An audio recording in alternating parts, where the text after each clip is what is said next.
آج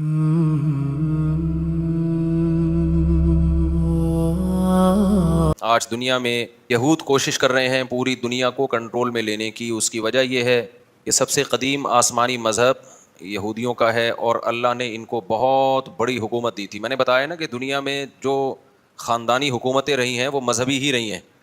3 مذہبوں نے دنیا میں دادا گیری کی ہے, بدماشی جسے کہتے ہیں, جائز بدماشی. ایک یہود نے کی ہے, پوری دنیا کو فتح کیا انہوں نے. پھر اللہ نے عیسائیوں کو غلبہ دیا, انہوں نے یہودیوں سے سارے علاقے چھین کے ان پہ حکومت. پھر اسلام جب دنیا میں آیا تو جو کام پہلے یہودیوں نے کیا تھا پھر ان کے ساتھ عیسائیوں نے کیا, تو پھر عیسائیوں کے ساتھ کس نے کیا؟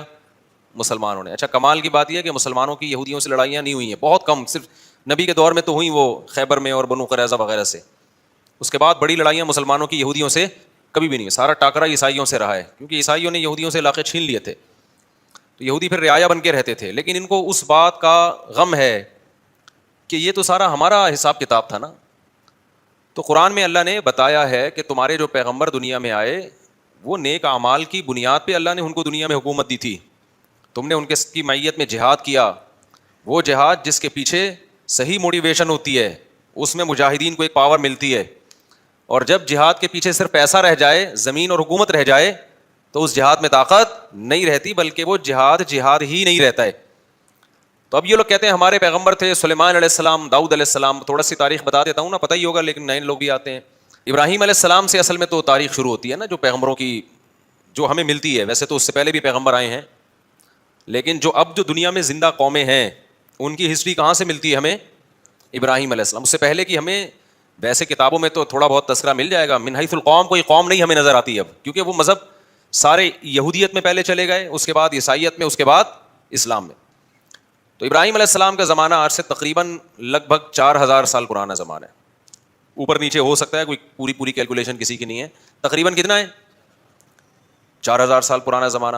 انبیاء آتے رہے تھے آدم علیہ السلام. اچھا, آدم علیہ السلام اور ابراہیم علیہ السلام میں کتنا ہے یہ نہیں پتا. اس میں اندازے لگائے جاتے ہیں کہ ہم سے آدم علیہ السلام کا زمانہ 10,000 سال پرانا ہے ہم سے, لیکن یہ کچھ بھی اس میں کوئی رائے نہیں قائم کی جا سکتی, کیونکہ کوئی تاریخ لکھنے والا تو تھا نہیں, وہ زمانے دنیا میں ختم ہو گئی ہیں.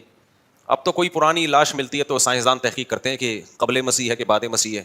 قاف میم لکھا ہوتا ہے نا, اب تو وہ بھی لکھنا چھوڑ دیا لوگوں نے, تو وہ اس سے پہلے کی بڑی بڑی تاریخیں. بہرحال تو ابراہیم علیہ السلام وہ نبی ہیں جن کو اللہ تعالیٰ نے بہت زیادہ نوازا تھا, کیونکہ بت پرست قوم کے خلاف کھڑے ہو گئے تھے. اور پھر ابراہیم علیہ السلام سے اللہ نے وعدہ کیا تھا آپ کی اولاد میں ہم نبوت کو جاری کریں گے. میں کافی لمبی پہلے بتا چکا ہوں, بہت شارٹ کروں گا تاکہ آج ہمارا یہ ٹاپک نہ رہ جائے. تو ابراہیم علیہ السلام کی اولاد میں حضرت اسحاق علیہ السلام پیدا ہوئے, دوسری زوجہ سے اسماعیل علیہ السلام پیدا ہوئے, اور اسحاق علیہ السلام کی اولاد سے پھر 2 زوجہ تھیں, حضرت سارہ اور حضرت ہاجرہ. تو حضرت ہاجرہ سے نبی صلی اللہ علیہ وسلم پیدا ہوئے 2000 سال کے بعد ان کی نسل میں, یعنی ایک ہی پیغمبر پیدا ہوئے حضرت ہاجرہ سے جو محمد صلی اللہ علیہ وسلم تھے, اور مکہ میں جو ان کی اولاد ٹھہر گئی تھی. اور ادھر جو شام, آپ نا میپ کو پڑھا کریں, میپ کے بغیر بہت سارے قرآن کے واقعات سمجھ میں نہیں آتے. تو مجھے بھی میپ پڑھنے سے سمجھ میں نہیں آتے تھے, جب ٹریولنگ کی ہے تو ملک بیٹھنا دماغ میں شروع ہے, کون سا کنٹری ادھر کو ہے. بہت سی چیزیں پڑھنے سے نہیں آتی, ٹریولنگ سے آتی ہیں. اب میں حیران ہوتا تھا یہ مسلمان فوجیں یورپ کیسے پہنچ گئی تھی یار اس زمانے میں. اب جب میں خود گیا تو مجھے خیال ہو جب میں پہنچ سکتا ہوں تو فوجیں نہیں پہنچ سکتی کیا خیال ہے. لیکن ہمارا ٹریک تو الگ تھا نا, تو پتہ چلا وہ ادھر سے آئی ہیں افریقہ کی طرف سے. آپ وہ دیکھیں نا نقشہ تو پتہ چلتا ہے, وہ وہاں سے علاقے فتح ہوتے ہوتے ادھر سے انہوں نے رائٹ پہ, آگے سمندر تھا تو رائٹ پہ ٹرن مارنا پڑا ان کو, رائٹ پہ ٹرن مارا, اٹلی میں گھسے, اٹلی سے آگے پھر جرمنی تھا, فرانس پہ آگے رک گئے تھے, ورنہ فرانس گیا تھا ہاتھ سے. تو وہ پھر آپس میں ہی بغاوت ہو گئی, آپس میں ہی لڑ پڑے تھے, ورنہ یورپ پہ مسلمانوں کا قبضہ ہو چکا ہوتا. تو لندن گیا تھا, صحیح ہے نا, لندن بھی گیا تھا گوروں کے ہاتھ سے, لیکن ہوا یہ کہ آپس میں پھٹا ہو گیا تھا, بغاوت ہو گئی, لڑائیاں ہو گئی 2 کمانڈروں کی. تو یورپ کو پھر چھوڑ دیا, پھر آپس میں الحمدللہ ایسا لڑے, آج تک کیا ہو رہا ہے اللہ کے فضل سے لڑ رہے ہیں الحمدللہ. حل ہے نا. اچھا, آج کا جو شام ہے پہلے اتنا نہیں تھا بلکہ یہ بڑا تھا. تو یہ اس میں فلسطین, اسرائیل, یہ سب علاقے آتے تھے. تو بیت المقدس تھا, وہاں پیغمبروں کا سلسلہ شروع ہوا ہوتے ہوتے ہوتے آپ کو پتہ ہے کہ اسحاق علیہ السلام کی اولاد میں تھے یعقوب علیہ السلام, ان کا لقب تھا اسرائیل. یعقوب علیہ السلام کا کیا لقب تھا؟ اسرائیل. حضرت اسرائیل جو تھے یعقوب علیہ السلام ان کے بیٹے تھے یوسف. اور یوسف علیہ السلام مصر چلے گئے, سورہ یوسف میں ہے نا واقعہ, وہ ایک بادشاہ بن گئے مصر کے. تو بنی مصر کا نقشہ دیکھیں آپ, سعودی عرب یعنی مغرب کی طرف جہاں سورج یہاں ہے نا سعودی عرب, تو سعودی عرب آئے گا پہلے, اس کے بعد مصر آئے گا. اور رائٹ سائڈ پہ ٹرن ماریں گے تو کیا آئے گا؟ اسرائیل آئے گا، فلسطین آئے گا. تو ایسا نہ ہو نکل جائیں یہاں پہ گدے پہ بیٹھ کے، ایسے نہیں جہاز سے ٹرن مارنا پڑے گا آپ کو. تو مصر میں جو ہے نا یوسف علیہ السلام وہاں کی حکومت ان کے ہاتھ میں آئی. مصر بڑا زبردست ملک تھا، ایک بڑی تہذیب، مصر کی تہذیب بہت پرانی ہے اور بڑے اسٹیبل لوگ تھے. تو وہاں پر یوسف علیہ السلام کی حکومت قائم ہو گئی. یوسف علیہ السلام بہت اقلیت میں تھے نا، وہ تھوڑے سے بنی اسرائیل آئے تھے، 90 کے قریب ان کا خاندان تھا. یعقوب علیہ السلام نے شادیاں بہت کی تھیں، اولاد ان کے بہت تھی. اب یہ انہوں نے کی تھی، اب آپ ان سے پوچھیں. تو یعقوب علیہ السلام کی اولاد میں برکت بہت ہوئی ہے. اس غم میں بھی انہوں نے شادی کی ہے جب یوسف علیہ السلام بچھڑ گئے تھے، اس دوران بھی انہوں نے نکاح کیا ہے. تو یہ ان لوگوں کے مسئلے نہیں تھے، یہ ہمارے مسئلے ہیں کہ ایکچولی کر کے نا وہ کہتے ہیں بھائی غم بھی ساتھ ساتھ جھیلتے رہو اور شادیاں بھی ہوتی رہیں گی، بچے بھی ہوتے رہیں گے، قحط بھی پڑا، اولاد پھر بھی ہوتی رہی. سمجھتے ہو؟ تو یہاں تک کہ جب یعقوب علیہ السلام مصر گئے ہیں نا، جب پتہ چلا بیٹا بادشاہ بن گیا ہے، تو مولانا عبد الماجد دریا آبادی بڑے عالم گزرے ہندوستان میں جو دنیاوی علوم کے بھی بڑے ماہر تھے. انہوں نے اپنی تفسیر میں لکھا ہے، وہ خود یعقوب علیہ السلام کی اولاد میں بھی انہوں نے اپنا پورا نسب بھی بیان کیا ہے کہ ہمارا نسب اتنی پشتوں میں جا کے یعقوب علیہ السلام سے ملتا ہے. تو انہوں نے یہ لکھا ہے، جو بھی ان کی تحقیق ہوگی. تورات انجیل کے بھی بڑے عالم تھے جو مولانا عبد الماجد دریا آبادی ہے نا، انگلش بھی بڑی اچھی تھی. مولانا شلوی تھانوی رحمۃ اللہ علیہ سے غالباً بیت بھی تھے، وہ بیت ہے تبھی وہ جگہ جگہ شیخ اور مرشد تھانوی کا لفظ استعمال کرتے ہیں. تو دنیاوی دینی دونوں علوم کے بڑے ماہر تھے، بڑی ریسرچ. انہوں نے لکھا ہے کہ 90 افراد تھے یعقوب علیہ السلام کی، صرف بیٹے، بیٹیاں، بہویں، داماد، یہ ملا کے ٹوٹل کتنے تھے؟ 90. ان کے اکلوتے سربراہ تھے. تو یہ 90 افراد ہجرت کر کے گئے کہاں؟ مصر کی طرف. یہ سارے بنی اسرائیل تھے. سمجھتے ہو کہ نہیں سمجھتے؟ جب یہ وہاں گئے ہیں تو اللہ نے ان کو حکومت دی، لیکن تھے مینورٹی میں، اقلیت میں تھے. حکومت تو آ گئی، مصر کی خدمت بہت کی، لوگوں میں ان کی عزت. لیکن ظاہر ہے جب آپ اقلیت میں ہوتے ہیں تو آہستہ آہستہ کمزور ہونا شروع ہو جاتے ہیں. غیر قوموں میں حسد ہوتا ہے کہ یہ دوسرے ملک سے آئے ہوئے ہم پہ کیوں حکومت کر رہے ہیں، یہ ادھر سے آئے ہوئے لوگ. اچھا تہذیب ان کی اچھی تھی، مصریوں کو تو غیر مسلم تھے نا، بت پرست تھے وہ. تو بت پرستوں کی ان کے مقابلے میں کیا تہذیب ہوگی؟ پلہ کس کا بھاری تھا؟ تہذیب کے لحاظ سے ان کا بھاری تھا. لیکن اکثریت میں وہ تھے. تو پھر یہ تھوڑا تھوڑا دین سے دور ہونا بھی شروع ہو گئے. جب دین سے بھی دور ہو رہے ہیں، آپ اقلیت میں بھی ہیں، تو آہستہ آہستہ دوبارہ مصریوں کا غلبہ ہونا شروع، اور قوم پرستی کا نعرہ لگایا گیا. یہ بنی اسرائیلی ہیں، ہم قبطی ہیں، یہ غیر ہیں. یہ حالانکہ بھائی غیر ہیں، لیکن انہیں تمہیں بنایا کتنا ہے؟ تمہارے ملک کو قحط سے بچایا ان لوگوں نے، تمہیں تہذیب سکھائی، تمہیں ایمان دیا نا. یہ قوم پرستی انتہائی غلیظ اور بدبودار نعرہ ہے. تو بنی اسرائیل جب یہاں گئے ہیں، آہستہ آہستہ آہستہ حکومت ان کے ہاتھ سے نکلنا شروع، اور گناہوں میں بھی چالنا شروع ہو گئے. جائے جب حکومت میں آتے ہیں تو عیش و عشرت بھی بڑھتا ہے. بالآخر فرعون، اس زمانے میں مصر کا جو بھی بادشاہ اس کو فرعون ہی کہا جاتا تھا. تو وہ والا فرعون جس کا قرآن میں تذکرہ ہے، وہ ان پر بالآخر غالب آ گیا. اور وہ ویسے ہی تحریکیں چلنا شروع ہو گئیں جیسے مودی صاحب کی تحریکیں. یہ اقلیت میں ان کو مارو، ان کو پیٹو، ان کو یوں کرو، ان کو یوں کرو. ہندوستان میں مسلمان بیچاروں کے ساتھ ہو رہا ہے اس وقت. تو ظلم شروع ہوا فرعون کا، اور قرآن کہتا ہے کہ ایسا سخت ظلم بنی اسرائیل کے اوپر کہ یقتل ابناءہم ویستحیی نساءہم، مردوں کو قتل کر دیا جاتا تھا، عورتوں کو چھوڑ دیا جاتا تھا، تاکہ ہم ان سے اپنی نسل ان سے پیدا ہو ہماری، یا ان کو ہم لونڈی بنائیں، غلام بنائیں. تو فرعون کو کہیں خواب آیا کہ میری، وہ نجومیوں نے نہیں بتایا تھا، نجومی جھوٹ بولتے ہیں، نجومیوں کو کچھ بھی نہیں پتا ہوتا. تو زیادہ راج بات اس میں یہی کہ خواب آیا تھا فرعون کو. اس کو خواب آیا یا کسی نے ماہرین نے پیش گوئی کی ہوگی کہ لگتا ہے کہ یہ قوم میں لیڈر کی صلاحیت ہے، انہی کا کوئی شخص اٹھ کے تمہارا تختہ الٹے گا، تو تم اتنا ظلم کر رہے ہو نا. تو فرعون نے کیا کیا؟ ظلم کم کرنے کے بجائے بڑھا دیا.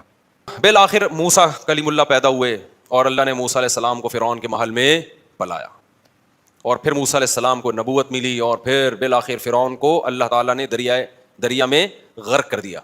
اور فرعونی کیا ہو گئے؟ ایک بھی بندہ نہیں بچا، سارے ہی مار دیا اللہ تعالیٰ نے. ٹھیک، جتنے بھی تھے. بنی اسرائیل کو نجات ملی، اور قرآن ان کی تعریف کرتا ہے بما صبروا، اس لیے کہ بنی اسرائیل نے موسیٰ کا ساتھ دیا تھا اور صبر کیا تھا انہوں نے. لیکن تھے بہرحال نالائق، صبر بھی کرتے تھے، تکلیفیں بھی دیتے تھے. پھر بنی اسرائیل کو حکم ہوا کہ اب تو تمہارا اصل وطن ہے فلسطین، ارض شام، وہاں تم موسیٰ علیہ السلام کی قیادت میں اب جہاد کرو. یہ تو اللہ نے فرعون کو خود ہی ٹھکانے لگا دیا. اب ہر جگہ اللہ خود سے کام نہیں کرے گا، کچھ تم کو بھی تلوار اٹھا کے کرنا پڑے گا. یہاں تو ویسے بھی ان کے پاس طاقت ہی نہیں تھی، مینورٹی میں تھے نا، کیا لڑتے یہ. تو بنی اسرائیل نے کہہ دیا ہم نہیں جائیں گے، اذهب انت وربک فقاتلا، کیونکہ غلامی میں اتنا عرصہ گزار چکے تھے کہ ذہن کیا بن گیا تھا؟ غلاموں. آپ اگر غلام بنے رہو نا کچھ دن تک، تو آپ کا دماغ میں مینٹل لیول کیا ہو جاتا ہے؟ جو لوگ بچوں میں زیادہ رہتے ہیں نا، تھوڑے دن میں بچکانہ حرکتیں شروع کر دیتے ہیں. صحبت کا بہت گہرا اثر ہوتا ہے. خوب سمجھ لو، اگر آپ پڑھے لکھے لوگوں میں بیٹھو گے تو آپ کیا بن جاؤ گے؟ سنجیدہ، سیریس ہو جاؤ گے. آپ اگر ہر وقت مسخروں کے ساتھ بیٹھو گے تو چھچورے بن جاؤ گے. آپ سنجیدگی آپ میں سے ختم ہو جائے گی. آپ علماء، بزرگوں، صلحاء کے ساتھ بیٹھو گے، اللہ کی محبت آپ کے اندر پیدا ہو جائے گی. دنیا پرستوں میں ہر وقت بیٹھو گے جو ہر وقت مال و دولت کی باتیں کرتے ہیں, اتنی گاڑی, اتنی پیسہ, بحریہ ٹاؤن, فلانا, آپ کی نظر میں دنیا کی ہوس اور لالچ پیدا ہو جائے گی. یہ انسان کی نیچر ہے. تو اچھے لوگوں کے ساتھ بیٹھا کرو, سمجھتے ہو.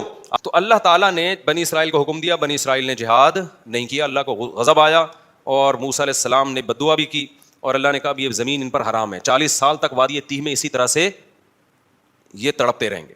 40 سال تک وہیں موسیٰ علیہ السلام کا انتقال بھی ہو گیا, اور وہ 40 سال تک وادی تیہ میں بہتے رہے. پھر اس کے بعد نئے پیغمبر آئے, اور پھر اس کے بعد نئے پیغمبر کی معیت میں انہوں نے جہاد کیا. جب انہوں نے جہاد کیا تو قرآن نے اس کا بھی واقعہ اللہ تعالیٰ نے قرآن میں بیان کیا ہے سورہ بقرہ میں. تو جب ان کا جہاد ہوا ہے نا, تو ان کی فوج, ان کے جو کمانڈر تھے ان کا نام تھا طالوت. وہ پیغمبر ہی نے ان کو بنایا تھا کمانڈر, وقت کے نبی نے, لیکن وہ غریب تھے. بنی اسرائیل نے اس پہ بھی اعتراض کیا, غریب آدمی ہمارا امیر کیوں بن رہا ہے؟ تو ان کو بتایا گیا بھائی اس کے پاس نالج زیادہ ہے اور صحت اچھی ہے. کمانڈر کے لیے پیسہ ہونا ضروری نہیں ہے, نالج, جنگ لڑنے کا تجربہ زیادہ ہو. دیکھو اللہ تعالیٰ دنیا کو اسباب سے چلاتے ہیں. علماء نے بیان کیا ہے جنگ کے کمانڈر بنانے کے لیے یا ملک کا صدر وزیر اعظم بنانے کے لیے 2 بندے ہیں آپ کے پاس. ایک بہت نیک ہے, نالج اور تجربہ نہیں ہے اور اس کو پتہ نہیں ہے کیا کرنا ہے, اور ایک برا ہے لیکن اس کے پاس ایکسپیرینس ہے, صلاحیت ہے. تو برے کو بنایا جائے گا, نیک کو نہیں بنایا جائے گا. تو پیغمبر نے طالوت کو امیر بنا دیا اور کہا کہ اللہ کے حکم پہ بنا رہا ہوں. لوگوں نے کہا یہ تو پیسے ہی نہیں ہے ان کے پاس, غریب آدمی. تو پیغمبر نے کہا اس کی غربت کو مت دیکھو, اس کی صحت بھی ہے. لڑائی کے لیے کیا چاہیے؟ صحت چاہیے. کمانڈر ہونے کے لیے جگرا چاہیے, صحت, کانفیڈینس, دل مضبوط. اور دوسرا علم ہے, اس کے پاس نالج ہے, نقشوں کا پتہ ہے, کدھر سے جانا ہے, کدھر سے ٹرن مارنا ہے, دشمن کے حملے کیا ہوتے ہیں, ان کی چالوں کو سمجھتا ہے یہ. لہذا یہ طالوت کیا بنے گا؟ یہ تمہارا کمانڈر بنے گا. سمجھتے ہو کہ نہیں سمجھتے ہو؟ تو طالوت کو بنا دیا گیا, بولو, کمانڈر. اسی طالوت کی فوج میں حضرت داؤد تھے جو ابھی تک پیغمبر نہیں بنے تھے. بنی اسرائیل کی ایک عام فرد تھے اور حضرت یعقوب علیہ السلام کی اولاد میں تھے, ظاہر ہے بنی اسرائیل میں سے تھے. اب کیا ہوا ہے کہ جب یہ لشکر گیا ہے لڑنے کے لیے تو یہ بہت تھوڑے تھے اور دشمن بہت زیادہ. تو اللہ نے ان کو امتحان میں ڈالا, کیونکہ اسباب کی دنیا میں بڑا مشکل تھا. تو اللہ چاہتے تھے اسباب تو ہے نہیں تو تقویٰ تو ہونا کم از کم. اسباب بھی نہیں ہے, تقویٰ بھی نہیں ہے, تو پھر کس چیز کی پتہ ملے گی بھائی؟ اللہ کی مدد کیوں آئے گی؟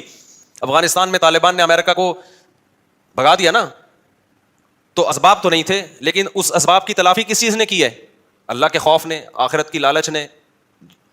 تو دونوں ہی چیزیں نہ ہوتی تو پھر پلڑا کس کا غالب تھا؟ اللہ کہتا ہے وہ بھی ایسے ہی, تم بھی ویسے ہی. تو پاور تو اس کے پاس ہے, تو تمہیں کس بات کی میں فتح عطا کروں؟ سمجھتا نہیں ہے نا بات کو. تو دونوں ہی چیزیں اگر مارکیٹ سے شارٹ ہوں تو پھر میرے بھائی گھر پہ آرام سے بیٹھ کے اللہ اللہ کرنا چاہیے, بڑے بڑے کاموں کا نہیں سوچنا چاہیے. تو خیر, اب کیا تھا, اللہ میاں نے ان کو آزمایا کہ ان کا تقویٰ چیک کرنا ہے. تو پیغمبر نے ان کو بتا دیا, طالوت کو بتا دیا, اور طالوت نے پھر لوگوں کو بتا دیا کہ بھائی دیکھو یہ پانی آئے گا, نہر آئے گی, شدید پیاس لگے گی, لیکن اس نہر سے پانی پینا نہیں ہے, برداشت کرنا ہے اللہ کے لیے. جس نے پانی پی لیا تو اس کا مجھ سے کوئی تعلق نہیں ہے, جو پانی نہیں پیئیں گے وہ میرے ہیں. یہ بڑی آزمائش تھی. قرآن کہتا ہے بنی اسرائیل میں اکثر نے پانی پی لیا. اکثر نے کیا کر لیا؟ پانی پی لیا, گناہ کیا, اللہ کی نافرمانی کی. اس کا نتیجہ یہ نکلا, آخر جو دشمن جو تھا نا اس کے کمانڈر کا نام تھا جالوت. وہ بڑا پاورفل آدمی, اس کے پاس بڑی فوج تھی. تو اس گناہ کی نحوست یہ ہوئی کہ جن نے پانی پیا انہوں نے کہہ دیا کہ ہم میں اس سے لڑنے کی طاقت نہیں, ہمارے حوصلے پاس بھائی یہ بہت بڑی جماعت ہے, ہم نہیں لڑ سکتے, نکلو بھاگو. اس سے کیا پتا چلتا ہے؟ جہاد میں, جنگ میں گناہ جو ہے نا, اللہ کی نافرمانی, اس کی نحوست پڑتی ہے. صرف جہاد میں نہیں, جو بھی بڑے کام ہے نا, حوصلے والے کام, وہ حوصلے والے کام گناہگار لوگ نہیں کر پاتے, وہ پرہیزگار لوگ کر پاتے ہیں. خوف ہوتا ہے نا, گناہ سے بچتا ہے, اس کی ایک الگ سے موٹیویشن ملتی ہے انسان کو, حوصلہ ملتا ہے اللہ کی طرف سے. گناہگار لوگوں کے حوصلے کیا ہوتے ہیں؟ پست. وہ مشکل موقعوں پہ پتلی گلی سے بول لیا کرو نا زبان سے, یار نکل جاتے ہیں. جب مشکل موقع آئیں گے نا نکل لے گا پتلی گلی سے. تو انہوں نے بھی یہی کیا. وہ اب اور مشکل ہو گئی. جنہوں نے پانی نہیں پیا تھا وہ کیا تھے؟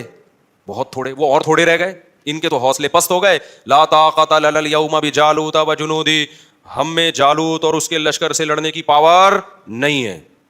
اب ہونا کیا چاہیے تھا کہ جو تھوڑے سے رہ گئے تھے وہ اپنے کمانڈر طالوت سے جا کے کہتے کہ حضرت ہم تو پورے لشکر کو دیکھ کے آئے تھے کہ یہ سب لوگ ہمارے ساتھ ہیں, جب آدھے سے زیادہ لوگوں نے حوصلے پست ہو گئے ہیں تو کائنڈلی اب ہمارا لڑنا بنتا نہیں, اب ہمیں بھی یہ مروائیں گے, لہذا اب ہم اکٹھے کیا کرتے ہیں, یہاں سے واپس چلتے ہیں, عزت اسی میں. لیکن نہیں, انہوں نے گناہ کیا تھا نا, اس کی نحوست, انہوں نے نیکی کی تھی, پیاس کے باوجود پانی نہیں پیا. یہ تعویل نہیں کی کہ یار پانی پئیں گے تو لڑیں گے نا, نہیں بھائی, جب اللہ نے کہہ دیا پیاس سے لڑو تو بس اللہ فتح دے گا اسی میں. تو تقویٰ تھا تو اس کی برکت ان کے حوصلے پست ہونے کے بجائے بڑھ گئے. انہوں نے کہا تھوڑے سے ہیں, لڑیں گے انشاءاللہ. اور پھر کہنے لگے جو نہیں لڑنا چاہ رہے تھے پست ہو گئے تھے ان کے حوصلے, ان کو بھی حوصلہ دلانے لگے. کم من فئۃ قلیلۃ غلبت فئۃ کثیرۃ باذن اللہ. بھائی تاریخ اٹھا کے دیکھو کتنی مرتبہ ایسے ہوا ہے, بہت تھوڑی تھوڑی جماعتوں کو اللہ نے بڑی بڑی جماعتوں پہ غلبہ دیا ہے, اور اللہ صبر کرنے والوں کے ساتھ ہے. ان کمبختوں کی سمجھ میں آیا نہیں آیا, اس سے تاریخ کیا ہے, خاموش. پھر قرآن کہتا ہے جب مقابلہ شروع ہوا ہے نا تو اتنا بڑا لشکر اور ادھر تھوڑے سے لوگ جو اور تھوڑے سے ہو گئے تھے, ان کو اندازہ ہو گیا کہ اسباب کی دنیا میں ہم میں اس لشکر سے لڑنے کی طاقت نہیں ہے, اب اللہ ہی مدد کرے گا. تو کیا دعا مانگ رہے ہیں؟ دعا بڑی خاندانی ہے, مجھے بڑا مزہ آتا ہے یہ دعا میں, بڑی خاندانی دعا. دیکھو وہ یہ دعا بھی مانگ سکتے تھے, ربنا اجعلنا صابرا, اے اللہ ہمیں صابرین, ہمیں کیا بنا دے, صابر بنا دے, ہمیں فتح دے دے. یہ بھی کہہ سکتے تھے نا, ہمیں اس لشکر پہ کیا دے دے, فتح دے دے, ہمیں صبر کرنے والا بنا, بھاگنے سے بچا. نا نا نا نا, ان کو پتا تھا صبر سے کام نہیں چلے گا. ربنا افرغ علینا صبرا, اے اللہ صبر کی بالٹیاں انڈیل دے ہمارے اوپر, تھوڑا صبر نہیں چاہیے ہمیں, بہت بڑا لشکر ہے, ہمارے قدم کیا ہوں گے, اکھڑیں گے. آسمان سے نا افراغ کہتے ہیں, جیسے بالٹی میں پانی ہو نا, وہ آپ نے خالی کر دی, یوں کر کے انڈیل دیا تو وہ کیا ہو گئی, خالی ہو گئی, پوری بالٹی آپ نے انڈیل دی. افرغ علینا صبرن, یہ بلاغت ہے, صبر کی کوئی بالٹیاں تھوڑی اوپر سے نازل ہوں گی, سمجھانے کے لیے کہ ایسے صبر دے جیسے صبر کی ہمارے اوپر بالٹیوں کی پورے نہا جائیں ہم صبر کے اندر. اتنا طاقتور صبر چاہیے اس لشکر سے لڑنے کے لیے ہمارے اندر. جب تک تو ایسا صبر نہیں دے گا ہم نہیں لڑ سکتے, ہمیں ایسا صبر چاہیے. تو نیت بھی کر رہے تھے نا لڑیں گے ہم. افرغ علینا صبرا وثبت اقدامنا, اور ہمارے قدموں کو جما دے, پیچھے نہ ہٹے ہم. وانصرنا علی القوم الکافرین, اور ان کافروں پر ہماری مدد کر. پہلے صبر مانگا ہے, پھر کیا مانگی ہے, مدد. کی ہمارے جو کرنے کا کام ہے نا, اے اللہ پہلے وہ تو ہو جائے. ہم جو اللہ سے مدد مانگ رہے ہوتے ہیں کہ اے اللہ میں بھاگ جاؤں پھر بھی کیا ہو, ہماری مدد ہو. تو اب انہوں نے کیا دعا مانگی اللہ سے, یہ سمجھنے کی ہے. انہوں نے ڈائریکٹ یہ نہیں کہا اللہ ہمیں ہماری مدد کر, پہلے کہ اللہ ہمارے قدم تو جما, کیونکہ جن کے قدم جمتے ہیں مدد انہی کے ساتھ ہوتی ہے, بھگوڑوں کے ساتھ مدد نہیں ہوتی. تو پہلے اللہ جو ہماری ذمہ داری ہے نا وہ ہم سے پوری ہو جائے. ہم بھی نیت کر رہے ہیں, تو بھی توفیق دے. اور قدم جمنے سے پہلے کیا ہے, جن کو صبر کی توفیق نہیں ملتی ان کے قدم نہیں جمتے, تو ہمیں صبر کی توفیق بھی چاہیے. اور نمبر 2, صبر بھی معمولی نہیں, صبر کی بالٹیاں ہمارے اوپر انڈیل دے. پھر آخر میں کہہ رہے ہیں کہ وانصرنا علی القوم الکافرین, ان کافروں پر ہماری مدد کر. تو بڑے جگر سے لڑے نا وہ لوگ. اور لڑنے کے بعد قرآن کے الفاظ ہیں, اسی لشکر میں ایک داؤد بھی تھے. ایک تو ان تھوڑے سے لوگوں کا اتنے بڑے لشکر سے لڑنا, یہ اللہ کی رضا کے لیے. پھر ایسے موقع پہ ہر آدمی کی کوشش ہوتی ہے میرا ٹاکرا کمزور کے ساتھ ہو, کیا خیال ہے, تاکہ میں کم از کم سیو سائڈ پہ رہوں. 2-4 پتلے پتلے لوگوں کو میں ڈیلیٹ کر کے آ کے طالوت کو بتاؤں گا کہ میں نے 6 بندے مارے, میں نے اس لڑائی میں نے 8 بندے مارے.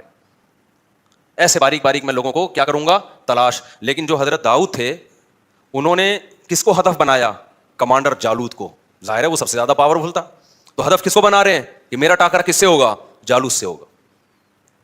تو اللہ کو یہ ادا بڑی پسند آئی. قرآن کہتا ہے وقتل داؤد جالوتا, داؤد نے کس کو قتل کیا, ڈائریکٹ جالوت کو جا کے قتل کیا. کہ چھوٹے موٹے کام کرنے کا نہیں ہے, جب بڑی جنگ ہے تو پھر کارنامے بھی بڑے ہوں گے. تو جا کے کیا, کس میں کہتا ہوں ایک نہیں کرو, کرو تو 4 کرو ورنہ کما رہے رہو. استغفر اللہ, پھر موضوع ادھر کو کہاں گیا. اچھا خیر, تو کچھ کر کے جاؤ نا دنیا میں, پتا تو چلے کچھ الٹا کر کے گیا ہے, سیدھا کر کے گیا ہے, کیا کر کے گیا ہے. لوگ باتیں, غیبت بھی ہوگی, برائیاں بھی ہوں گی, پٹو گے بھی, لیکن بدنام جو ہوں گے تو کیا نام نہ ہوگا, کیا خیال ہے بھائی. ایسا ہی تو یہ تو سب ایک ایک کر کے جا رہے ہیں دنیا سے. اچھا استغفر اللہ, حقوق بھی ہے اس پہ, پھر میں کبھی اس وقت بیان کروں گا انشاءاللہ. تو قتل داؤد جالوتا. قرآن کیا کہتا ہے, داؤد علیہ السلام نے کیا کیا, ڈائریکٹ ہدف کس کو بنایا ہے, جالوت کو مار دیا اس کو. اللہ کو یہ ادا پسند آئی. فآتاہ اللہ الحکمہ, اللہ نے آپ کو حکمت بھی دی, نبوت بھی عطا کر دی. وعلمہ مما یشاء, اور جو کچھ اللہ نے چاہا آپ کو سکھایا. اب اس واقعے کے بعد بنی اسرائیل کے کمانڈر کون بن گئے, ظاہر ہے پیغمبر نے بھی دیکھا نا بھائی یہ ہیں اصل کا. پہلے یہ میرٹ کی بیس پہ سلیکشن ہو رہی ہے, کس کی بیس پہ ہو رہی ہے, بولو نا. کوٹا سسٹم نہیں تھا بنی اسرائیل میں اس زمانے میں کہ ہمیں کمانڈر بنانے کے لیے بنی اسرائیل کے وہ کتنے تھے, ان کی جماعتیں 12 قبیلے تھے نا, تو 12 قبیلوں میں ہر قبیلے کے اتنے کوٹے ہیں, اتنے لوگ ہوں گے. اب چونکہ اس قبیلے کا بن چکا ہے تو اگلا اس قبیلے کا. یہ کوٹا سسٹم بنی اسرائیل میں نہیں تھا, ان میں کیا تھا, میرٹ کی بیس پہ, صلاحیت کی بیس پہ. دیکھا بھائی جالوت میں داؤد میں سب سے بہتر صلاحیت ہے, تو اب بنی اسرائیل کے چیف آف آرمی اسٹاف کون ہوگا, آرمی چیف کون ہوگا, داؤد ہوں گے. اب داؤد علیہ السلام نے جو پہلی دفعہ اتنی قربانی دی تھی تو اللہ کے خوف سے دی تھی نا, تو ان میں اللہ کا خوف بھی تھا, تقویٰ پہلے سے موجود تھا. تو بالآخر بنی اسرائیل کے بادشاہ کون بن گئے؟ بولو نا, تمہارے چپ کیوں بیٹھے ہوئے ہو؟ داؤد علیہ السلام بن گئے. داؤد علیہ السلام نے خلافت سنبھالتے ہی کام کیا شروع کیا؟ اقدامی جہاد, جس پہ آج یہودی اور عیسائی مسلمانوں پہ اعتراض کرتے ہیں کہ تم لوگوں نے تو علاقے کے علاقے فتح کیے ہیں. اللہ نے داؤد علیہ السلام کو حکم دیا کہ آپ نے اب علاقوں کے علاقے کیا کرنے ہیں؟ تلوار کی زور سے فتح کرنے ہیں, وہاں پر اللہ کا حکم نافذ کرنا ہے. کسی کو تلوار کی طاقت سے یہودی یا مسلمان نہیں بنانا آپ نے, ہاں حکم کس کا نافذ کرنا ہے؟ اللہ کا. داؤد علیہ السلام نے جہاد شروع کیا. بڑی ٹینشن یہ تھی کہ بڑی بڑی جماعتوں سے, بڑے بڑے قبیلوں سے مقابلہ ہوتا تھا, تیر بھی لگتے تھے, تلواریں بھی چلتی تھیں, زخمی بہت ہوتے تھے. اللہ نے داؤد علیہ السلام کے ذریعے بنی اسرائیل کی حکومت قائم کرنی تھی دنیا میں. اللہ نے داؤد علیہ السلام کو معجزے دینا شروع کر دیے. سب سے پہلا معجزہ, آپ کے ہاتھ میں لوہا پگھلا دیا اللہ تعالیٰ نے. جس طرح سے چاہیں لوہے کو کیا کر لیں, موڑ لیں. بڑی بڑی زرہیں بنانا شروع کی داؤد علیہ السلام نے, ڈھالیں بنانا شروع کی تاکہ جنگوں میں دفاع ہو. لتحصنکم من بأسکم, قرآن کہتا ہے داؤد کے ہاتھ میں ہم نے لوہے کو پگھلا دیا تاکہ وہ تمہیں جنگوں میں حفاظت کرے. تو پھر داؤد علیہ السلام کو اللہ نے دولت بھی بہت دی. جب دولت بہت دی تو پھر شادیاں بھی انہوں نے بہت کی. وہ ہماری طرح نہیں تھے کہ ایک بیوی ایک بچے. جب وسائل ہے تو بھائی حلال کیا ہے, تو بہت ساری شادیاں کی. تورات اور انجیل میں ہمیں ملتا ہے کہ بہت ساری بیویاں تھیں داؤد علیہ السلام کی, معذرت کے ساتھ. سمجھتے ہو, انہوں نے معذرت کے ساتھ نہیں کی, میں آپ سے معذرت کر رہا ہوں کہ میں بیان کیوں کر رہا ہوں. تو داؤد علیہ الصلوۃ والسلام کو اللہ نے پرندوں کی بولیاں بھی سکھائیں. داؤد علیہ السلام کے معجزوں میں جیسے یوسف علیہ السلام کا معجزہ تھا خوبصورت چہرہ, حسن اللہ نے دیا, تو داؤد علیہ السلام کا معجزہ کیا تھا؟ بولو نا, خوبصورت آواز. بہت خوبصورت آواز میں وہ زبور کی تلاوت کیا کرتے تھے. اللہ نے ایک مستقل کتاب بھی دی داؤد علیہ السلام. ایسی زبردست تلاوت ہوتی تھی, اور جب اللہ کا ذکر کرتے لا الہ الا اللہ کا, تو پہاڑوں سے بھی لا الہ الا اللہ کی آوازیں آنا شروع ہو جاتی. یا جبال اوبی معہ والطیر, پرندے آپ کے سر پہ جمع ہو جایا کرتے تھے. وہ زبور کی تلاوت بھی سنا کرتے تھے اور آپ کی آواز سے بھی محظوظ ہوا کرتے تھے. پھر داؤد علیہ السلام عبادت گزار, ایک طرف دن میں کمانڈر ہیں اور رات میں کیا ہیں, پوری پوری رات عبادت کرتے تھے. ایک دن روزہ, پوری زندگی داؤد علیہ السلام کی ایسے گزری ہے, ایک دن روزہ ایک دن ناغا, ایک دن روزہ ایک دن ناغا. حدیث میں آتا ہے سب سے بہترین روزہ داؤد کا روزہ تھا, پوری زندگی ایسے کیا, ایک دن روزہ ایک دن ناغا. آگے اللہ تعالیٰ فرماتے ہیں کہ داؤد علیہ السلام کی جب حکومت قائم ہوئی ہے تو ان کے بڑے معجزے اللہ نے ذکر کیے. تو داؤد علیہ السلام کو اللہ نے بیٹے دیے سلیمان. تو یہاں پر وہ سلیمان علیہ السلام کا واقعہ ہے. اب میں وہ واقعہ جلدی سے سنا دیتا ہوں, یہ تمہید ضروری تھی ورنہ سلیمان علیہ السلام نئے لوگوں کی سمجھ میں نہیں آتے. تو اللہ تعالیٰ فرماتے ہیں ہم نے داؤد اور سلیمان کو علم دیا. وَوَرِثَ سلیمان داؤد, سلیمان وارث بنے داؤد کے. قَالَ يَا أَيُّهَا النَّاسُ, اور لوگوں سے کہنے لگے اے لوگو, عُلِّمْنَا مَنطِقَ الطَّيْرِ, اللہ نے ہمیں پرندوں کی بولیاں سکھا دی ہیں. وَأُوتِينَا مِن كُلِّ شَيْءٍ, اور حکومت چلانے کے لیے جتنی ضروری چیزیں ہیں ساری کے ساری اللہ نے ہمیں دے دی ہیں. إِنَّ هَذَا لَهُوَ الْفَضْلُ الْمُبِينُ, یہ اللہ کا بہت بڑا فضل ہے. اب سلیمان علیہ السلام کا دربار لگا ہوا ہے, بڑا عالی شان تخت. تو سلیمان علیہ السلام جو ہے نا مختلف ملکوں پہ لڑائیاں کرتے تھے. ان کا خیال یہ تھا کہ میں پوری مہذب دنیا میں اللہ کے دین کو نافذ کر چکا ہوں, کوئی بچہ ہی نہیں ہے, ہر جگہ کس کی حکومت ہے؟ ہاں چھوٹے موٹے گاؤں دیہات ہوں گے کہیں, بڑی کوئی اسٹیبل گورنمنٹ اب دنیا میں باقی نہیں ہے, کوئی پاورفل حکومت ہو. تو وہ آرام سے بیٹھ گئے. وہ ایک دن سلیمان علیہ السلام نا حاضری لے رہے تھے سب, تو ایک پرندہ مارکیٹ سے کیا تھا, شارٹ تھا, ہدہد. یہ وہ والا ہدہد نہیں ہے جو آج ہدہد ہے, یہ پتہ نہیں کیا ہے, اس کا نام ہدہد رکھ دیا ہے, وہ ایک پرندہ تھا بہرحال.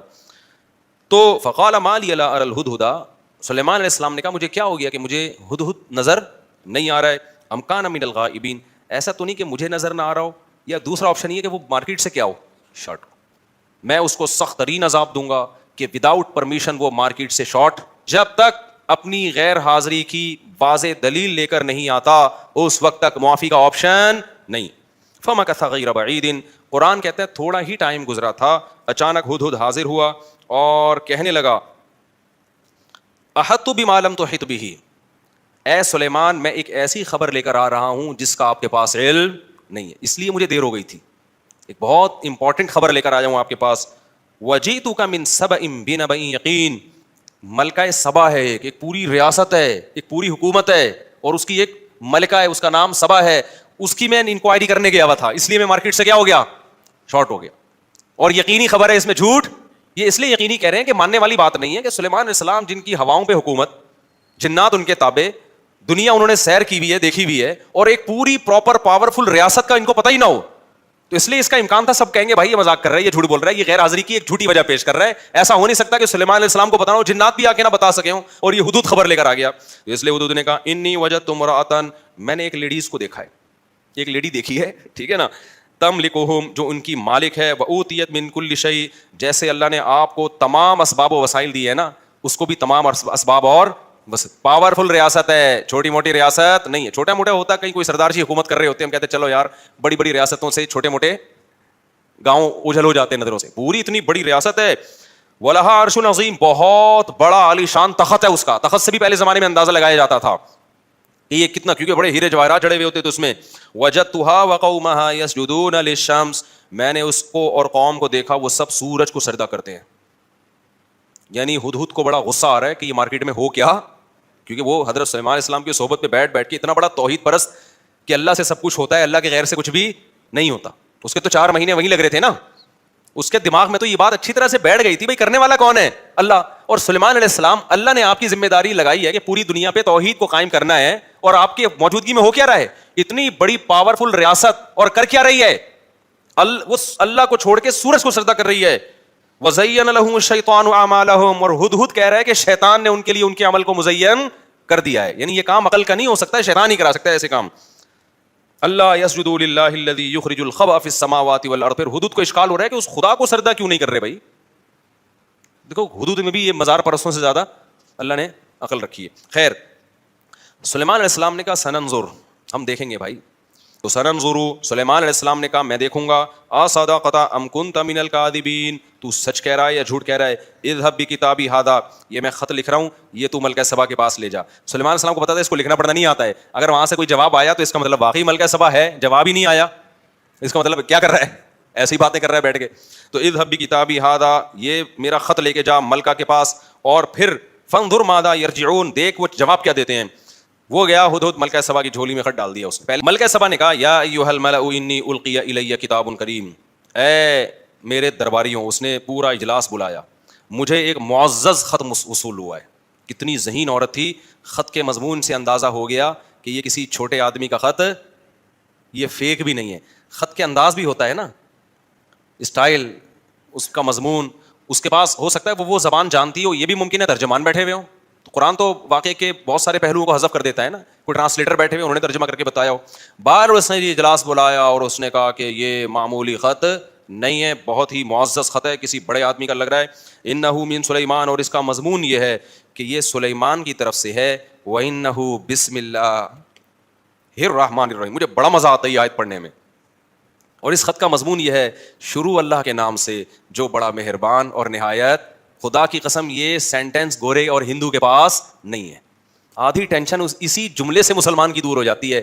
یہ والا جملہ جو ہے نا, اللہ نے نہ انگریزوں کو دیا, نہ ہندوؤں کو دیا, نہ سکھوں کو دیا. جب ہم کسی کام کا آغاز کرتے ہیں, گورا کیسے سٹارٹ کرتا ہے, لیٹس موو, چلو چلتے ہیں, ٹھیک ہے نا, آؤ یہ کام ہم اسٹارٹ کرتے ہیں. بس ہم کیا کرتے ہیں, بسم اللہ, اللہ کے نام سے, یعنی میں اللہ سے مدد چاہتا ہوں, اللہ کے نام سے شروع کرتا ہوں. الرحمن, جو بڑا مہربان, الرحیم, نہایت رحم کرنے والا. کیا خوبصورت کلام ہے.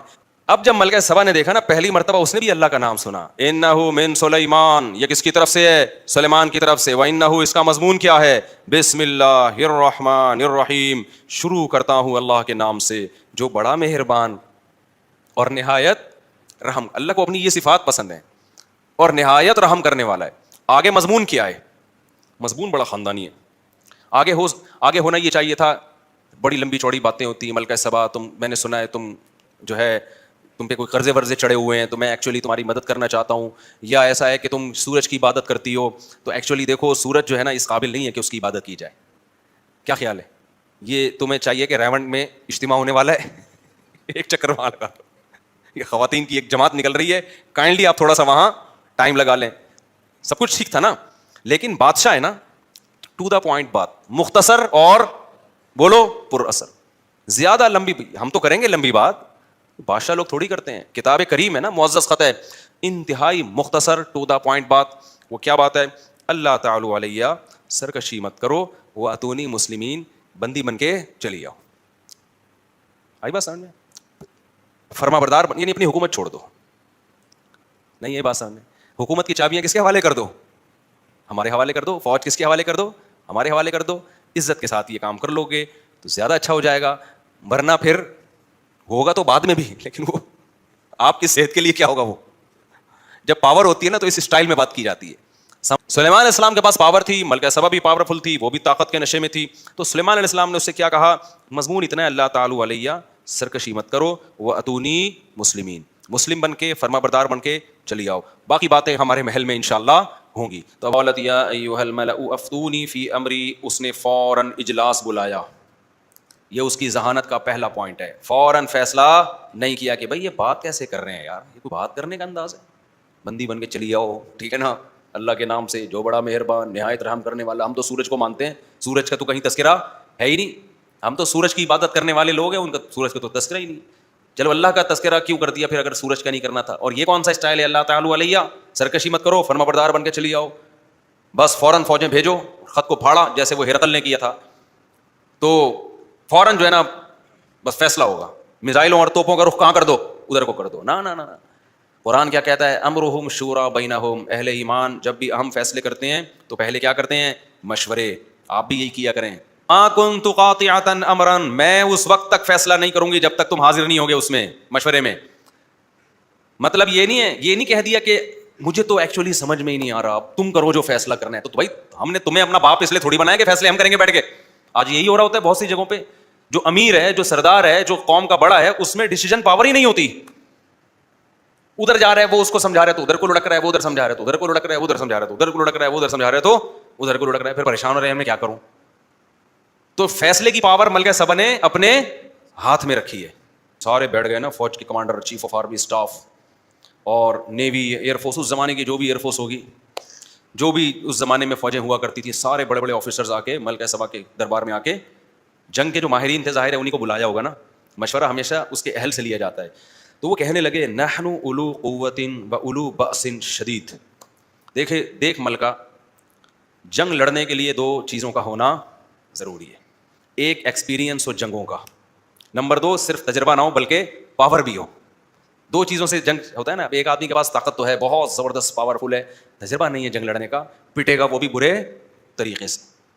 ایک تجربے کار قوم تو ہے, بہت جنگیں لڑی ہیں, ہٹلر نے بہت جنگیں لڑی تھی نا, لیکن پٹ پٹا کے بیٹھ گیا تھا. دوبارہ جنگ لڑی اس نے, پاور ختم ہو گئی تھی نا اس کے پاس. اب جب ہٹلر رشیا سے شکست کھا کے واپس ہوا ہے تو لوگ اس کے پاس جاتے ہیں کہ سر ہم تیسری جنگ عظیم کا آغاز کرنے والے ہیں, آپ کا ایکسپیرینس بہت ہے تو آپ کو اپنا خلیفہ بنا رہے ہیں. کہا کہ ایکسپیرینس جب نہیں تھا تو پاور بہت تھی, جب ایکسپیرینس نہیں تھا تو پاور بہت تھی, جب ایکسپیرینس آیا تو پاور ختم ہو گئی.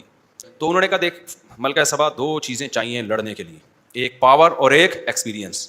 تو تجربہ بھی ہمارے پاس ہے, اولو بأس شدید, سخت جنگوں والے لوگ ہیں ہم.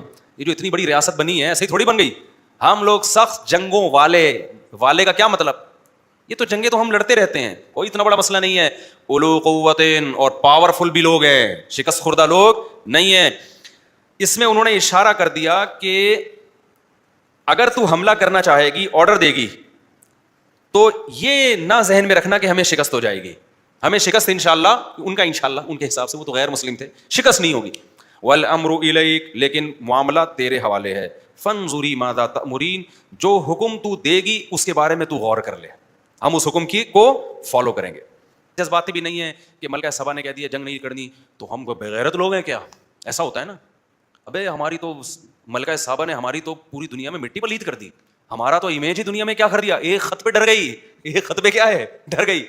اس طرح کی باتیں اگر ریاست میں شروع ہو جائیں, ایک شخص کی رائے نہ ہو تو پھر ملک دو حصوں میں بڑھ جاتا. اب ملکہ سبا نے کیا کہا, ان الملوک اذا دخلوا قریۃ, کیا زبردست ذہانت ہے یار اس کی. یہ نہیں کہہ رہی کہ ہم نے ہر قیمت پہ لڑنا ہے, نہ, یہ بھی نہیں کہہ رہی کہ ہم نے نہیں لڑنا ہے, یہ جلد بازی کا فیصلہ ہوگا. بھائی سلیمان نے جو اپنا کام کرنا تھا وہ کر دیا, اب ہم نے دیکھنا ہے جاسوس بھیج کے اور کچھ آزما کے کہ یہ قوم اس قابل ہے کہ ان سے لڑا جائے یا ان سے نہ لڑا جائے. اور اس کے لیے میرے پاس ایک طریقہ ہے کہ یہ جو ہے سلیمان, انہوں نے اللہ کا نام استعمال کیا ہے, بسم اللہ الرحمن الرحیم, شروع اللہ کے نام سے جو بڑا مہربان اور نہایت رحم کرنے والا ہے. آپ کو پتہ ہے اس زمانے میں جس کا کسی بھی طرح سے منجن نہ بکھرا ہو تو پھر وہ اللہ رسول کا نام استعمال کرنا شروع کر دیتا ہے. ملکہ سبا نے کہا یہ ایک مذہب کا لیبل لگا رہے ہیں سلیمان علیہ السلام, یعنی ان کی دعوت میں کیا ہے, اللہ, توحید, تو اگر یہ واقعی نیک آدمی ہے نا, واقعی نیک ہے, ہم اس سے نہیں لڑ سکتے, پھر ہم اس سے نہیں لڑ سکتے. واقعی یہ یعنی اسے جو ہماری حکومت گرانی ہے اور اپنی حکومت قائم کرنی ہے, اگر یہ اللہ کا نظام نافذ کرنا چاہتے ہیں تو پھر ہم اس سے نہیں لڑ سکتے. اور اگر یہ زمین کے لیے جنگ ہے, جیسے کہ اس زمانے میں اب بھی ہوتی ہے, اس زمانے میں کیا زمینوں کے لیے جنگ ہوتی ہے نا بھائی, وہ اس علاقے پہ بھی قبضہ ہو جائے, اس علاقے پہ بھی قبضہ ہو جائے, اس کے پیٹرول کے کنویں میرے پاس آ جائیں, ادھر گیس کے کنویں میرے پاس آ جائیں, کوئلے کی کانیں ہمارے. اب تو یہی جنگیں ہو رہی ہیں دنیا میں, لیبل اس میں کچھ اور لگایا جاتا ہے, پیچھے یہی ہوتا ہے, نظریاتی جنگ نہیں ہوتی اب. تو اگر یہ مادہ پرستی کی جنگ ہے تو بھائی اس کو اتنے ہدیے دو, اتنا پیسہ دو کہ یہ پیسہ دیکھ کے اپنی دعوت اور تحریک سے پیچھے ہٹ جائیں. کیا بہترین ذہانت ہے یا نہیں ہے؟ لہذا کہنے لگی جنگ میں جلدی نہیں کرنی, کیونکہ ہمیں فتح کے بجائے شکست بھی ہو سکتی ہے. ان الملوک اذا دخلوا قرية, یاد رکھو جب شکست ہوتی ہے نا تو بادشاہ لوگ جب کسی بستی میں داخل ہوتے ہیں, افسدوها, اس بستی کا بیڑا غرق کر دیتے ہیں, وجعلوا اعزة اهلها اذلة, قوم کے معزز لوگوں کو ذلیل کر دیتے ہیں. وكذلك يفعلون, اگر یہ حق پر نہیں ہوئے اور ہماری ان سے جنگ ہوئی اور بالفرض ان کو فتح ہو گئی تو ہمارا بھی انجام یہی ہوگا. اس کے یہ بھی تو دیکھو نا, یہ بھی ہو سکتا ہے. لہذا جلد بازی نہ کرو. اس کو ہم آزماتے ہیں کہ یہ واقعی اللہ کا نیک بندہ ہے, نظریے کی بیس پہ جنگ کرنا چاہ رہے ہیں, یا صرف زمینی جنگ ہے, مادہ کی جنگ ہے, ان کو حکومت کا نشہ ہے. تو انی مرسلۃ الیہم بہدیۃ, بہت مہنگے مہنگے ہدیے گفٹ ان کے پاس بھیجتی ہوں میں, بہت مہنگے مہنگے تحفے بھیجتی ہوں ان کے پاس. ہیرے جو ظاہر ہے ان کے پاس تو بہت کچھ تھا. فناظرۃ, پھر میں دیکھتی ہوں بما یرجع المرسلون, کہ جو میں قاصد بھیجوں وہ کیا واپس پیغام لے کر آتے ہیں. اگر ان کی دعوت میں تھوڑی لچک ہو گئی نا, تھوڑی سی بھی لچک ہو گئی, اس کا مطلب ان کو اپنی تحریک پر خود ہی اعتماد نہیں. اس نے کیا کیا, انی مرسلۃ الیہم بہدیۃ, بہت سارے ہدایا بھیجے. تو کیا ہوا, سلیمان علیہ السلام کے پاس جب آئے تو سلیمان علیہ السلام کی دعوت میں بجائے لچک پیدا ہونے کے اور سختی پیدا ہو گئی. اور کیا ہو گئی, سختی. قال اتمدوننی بمال, تم مجھے پیسوں کے ذریعے میری ہیلپ کر رہے ہو.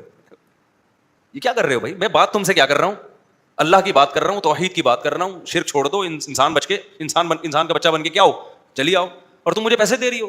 فما آتانی اللہ خیر مما آتاکم, قاصدین سے کہا اس کو بتا دینا کہ جو کچھ اللہ نے مجھے دیا ہے نا وہ تم سے بہت زیادہ ہے. یعنی ویسے بھی میں اس دعوت سے پیچھے نہیں ہٹوں گا, اور پیسے ویسوں کی تو میرے سے بات ہی نہیں کرو, پیسوں کی تو مجھ سے بات ہی نہیں کرو. ارجع الیہم, اور پھر اس کو بولا کہ اب تو واپس چلا جا, اب خط نہیں آئے گا. ہدہد کے پاس اتنا ٹائم نہیں ہے کہ وہ خط و کتابت کرتا رہے گا. ہدہد کے اور بھی بہت سارے کام, اس کی تو غیر حاضری ہو جاتی ہے, بہت سارے کام نمٹ جاتے ہیں, رہ جاتے ہیں ہمارے. ارجع الیہم, قاصد سے کہا واپس. فلناتینہم بجنود لا قبل لہم بہا, اب خط نہیں آئے گا, قاصد نہیں آئے گا, اب فوج لڑائی کی تیاری شروع کر رہی ہے. ہم ایسا لشکر لے کے حملہ کرنے آ رہے ہیں, لا قبل لہم بہا, یہ لوگ اس کا مقابلہ کرنے کا تصور ہی نہیں کر سکتے. اتنی بڑی فوج ہوگی, اتنے گھوڑے, اتنی تلواریں, جو بھی پھر زرہیں, لوہے کے جنگی ٹوپیاں, پورے جاہو جلال کے ساتھ ہم اس سمت میں جا رہے ہیں جہاں گوگل نے ہمیں, وہ ہدہد نے ہمیں بتائی ہے. اس زمانے کا گوگل ہدہد ہی تھا. لا قبل لہم بہا ولنخرجنہم منہا اذلۃ, اور جب ہم لڑیں گے نا تو انہیں اس علاقے سے عزت کے ساتھ رخصت نہیں کریں گے کہ سب کو گرفتار کر کے صوفے پہ بٹھایا ہم نے کہ جی ایکچولی آپ چونکہ ہم سے لڑ کے تھک گئے ہوں گے تو آپ لوگ چائے وائے پئیں اور جہاں جہاں اپنے گاؤں دیہاتوں میں جانے وہاں تشریف لے جائیں. نہ, ہم ان کو رسوا کر کے نکالیں گے. وہم صاغرون, اور یہ عزتدار لوگ ذلیل ہو چکے ہوں گے, کیونکہ جنگ میں تو پھر جنگ ہوتی ہے. ملکہ سبا کو اندازہ ہو گیا بھائی یہ پیسوں کی لالچ ان میں نہیں ہے. فوراً کیا کہنے لگی, تو ہدہد یہ سے ہے نا, یہ مخابرے کا کام کر رہا تھا, جا کے جو بھی ہے نا پرچیاں لا رہا تھا وہاں سے. تو حضرت سلیمان علیہ السلام کو پتہ چل گیا کہ جی ملکہ سبا نے پورا جو قافلہ اپنا, جو بھی اس کے آرمی کا چیف ہوگا یا جتنے بھی لوگ تھے ان کے ساتھ پلان کیا, جا کے تفتیش احوال کے لیے ہم وہاں چلتے ہیں. جنگ بندی کا فیصلہ نہیں کیا, لیکن اب اس دعوت کو اس نے ویلیو دینا شروع کر دی کہ بھئی یہ ایسی بات نہیں ہے, جا کے ہمیں ملنا پڑے گا. تو ملکہ سبا اپنے قافلے کے ساتھ پورے جاہو جلال کے ساتھ نکل گئی سفر پہ. لمبے لمبے سفر ہوتے تھے اونٹوں پہ, گھوڑوں پہ. تو وہ نکلی ہے تو ادھر سلیمان علیہ السلام کو خبر ہو گئی کہ بھئی وہ آ رہی ہے. تو سلیمان علیہ السلام نے سوچا اب یہاں حکمت کہ اس کو معجزے دکھائے جائیں, کیونکہ مقصد کسی کی گردنیں اڑانا, خامخواہ میں مارنا پیٹنا نہیں ہے. مقصد تو یہ ہے کہ بھئی دعوت سننے کے لیے تیار تو ہو نا, جب تیار ہو تو پھر ہم اس کو دکھائیں گے معجزے. اور ظاہر ہے معجزے پیغمبروں ہی کے ہاتھ پہ ظاہر ہوتے ہیں. تو اس وقت ارادہ کیا سلیمان علیہ السلام نے 2 معجزے دکھانے کا. ایک یہ کہ اس کا تخت اس کے آنے سے پہلے یہاں آ جائے, وہ دیکھ کے حیران ہو جائے کہ بھئی یہ کیا, یہ یہاں کیسے آ گیا, یہ تو اللہ ہی کا کام ہو سکتا ہے, یہ مخلوق کے بس میں نہیں ہے. دوسرا, ایسا بہترین شیشے کا فرش بنایا, اتنا خوبصورت تھا کہ وہ دیکھنے میں تالاب لگتا تھا, پانی لہریں تھیں اس میں. تو وہ جب یہ دیکھے گی تو وہ یقین آ جائے گا کہ بھائی یہ کس کا کام ہے, یہ اللہ کا کام ہو سکتا ہے, یہ معجزہ ہو سکتا ہے. تو سلیمان علیہ السلام نے کہا ایا ایھا الملأ ایکم یاتینی بعرشھا قبل ان یاتونی مسلمین, کون ہے جو اس کا تخت یہاں آنے سے پہلے پہلے اٹھا کے لے آئے, وہ تو چل پڑی ہے, اس کے یہاں پہنچنے سے پہلے تخت آ جائے. قال عفریت من الجن, ایک بڑا جن کھڑا ہوا اور کہنے لگا انا آتیک بہ, میں لے کر آؤں گا, قبل ان تقوم من مقامک, آپ کی مجلس برخاست ہونے سے پہلے یہ تخت یہاں پر رکھا ہوا ہوگا. جن تھا یار, اللہ اس جن سے سب کو بچا کے رکھے. آئی بات سمجھ میں؟ قال الذی عندہ علم من الکتاب, ایک بزرگ تھے جن کے پاس زبور کا علم تھا, اللہ والے بزرگ تھے.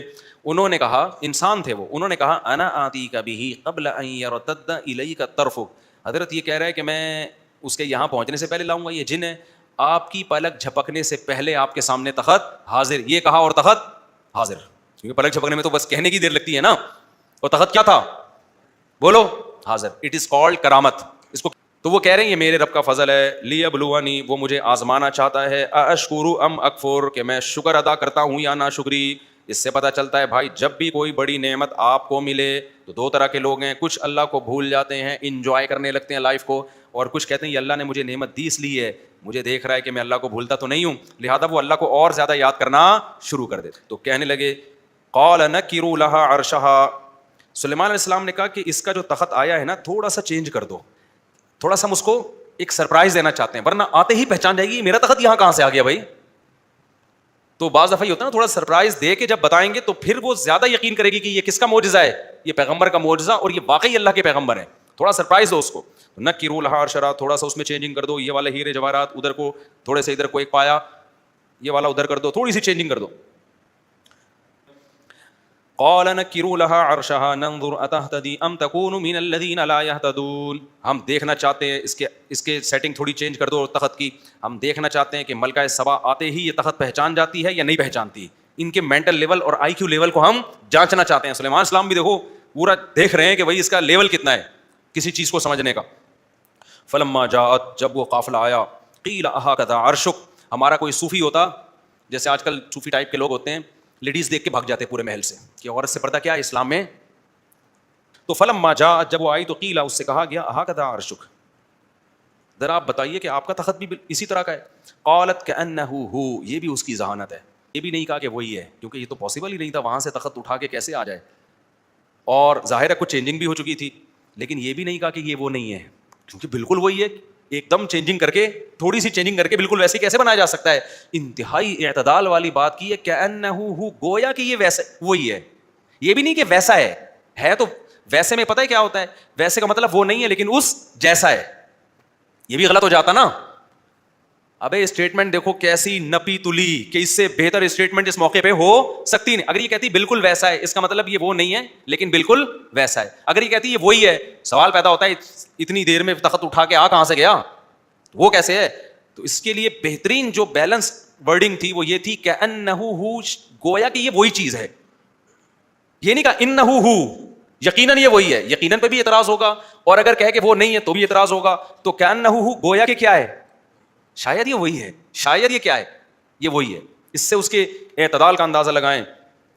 تو وَأُوتِينَا الْعِلْمَ مِنْ قَبْلِهَا وَكُنَّا مُسْلِمِينَ, اور کہتی ہے ہم نے بھی آپ کے بارے میں کافی معلومات لے رکھی ہیں, ہمیں بھی پتہ چلا تھا کہ آپ بھی بہت صاحب کمال ہیں, آپ کی ریاست بھی بڑی مضبوط ہے, بڑی بڑی چیزیں بنا سکتے ہیں. تو شاید بالکل ویسے ہی آپ نے انکوائری کر کے بنا لیا, پاسبل ہے یہ, لیکن کھوپڑی میں آنے والی بات نہیں ہے. تو بڑے نبۃ اللہ کرام کہہ رہی ہے, قرآن کہہ رہا ہے اتنی ذہین تھی. اب قرآن ایک اشکال, قرآن کی عادت ہے واقعات کے بیچ میں اللہ اپنا کلام لے کر آتے ہیں.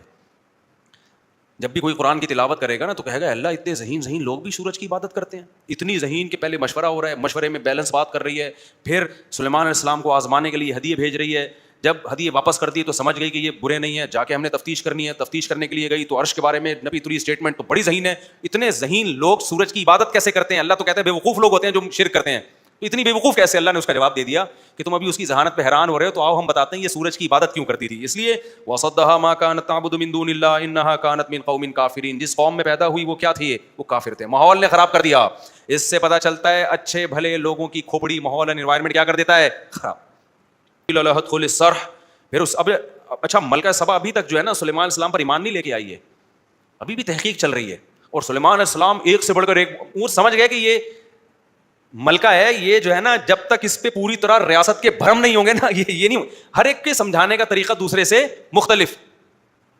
اس کو کیونکہ وہ پاورفل ریاست ہے نا, تو اس سے زیادہ جب تک نہیں دکھائیں گے ریاست ہم اس کو, اور اپنے موجے نہیں دکھائیں گے, یہ نہیں مان لے کر آئے گی. تو ایک چیز تو دیکھ چکی تھی کہ تخت وہاں سے اٹھ کے کیسے آ گیا اور بالکل ویسے ہی کیسے بنا لیا. سلیمان علیہ السلام نے کہ اس سے بھی بڑا معجزہ اس کو دکھاؤ. تو قیل لہ ادخل الصرح, اسے کہا گیا کہ یہ جو شیشہ ہے نا, شیشے کا فرش تھا, جو محل تھا سلیمان علیہ السلام کا, اس میں آ جاؤ.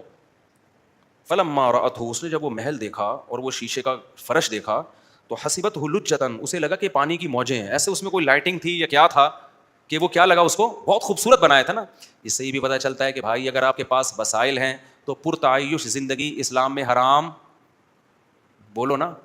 دیکھا بھئی یہ تو لہریں ہیں. وکشفت عن ساقیہ, وہ جانے سے پہلے اس نے اپنے پائنچے اوپر کر لیے کہ پانی سے گیلے نہ ہو جائیں. وہاں پہ میرے بھائی اگر کوئی ہم جیسا صوفی ہوتا فوراً فتویٰ لگاتا, دائرہ اسلام سے تو پہلے بھی خارج تھی, اب کفر کے اور قریب ہو گئی ہے, تو نے اپنی پنڈلی کو کیا کیا ہے.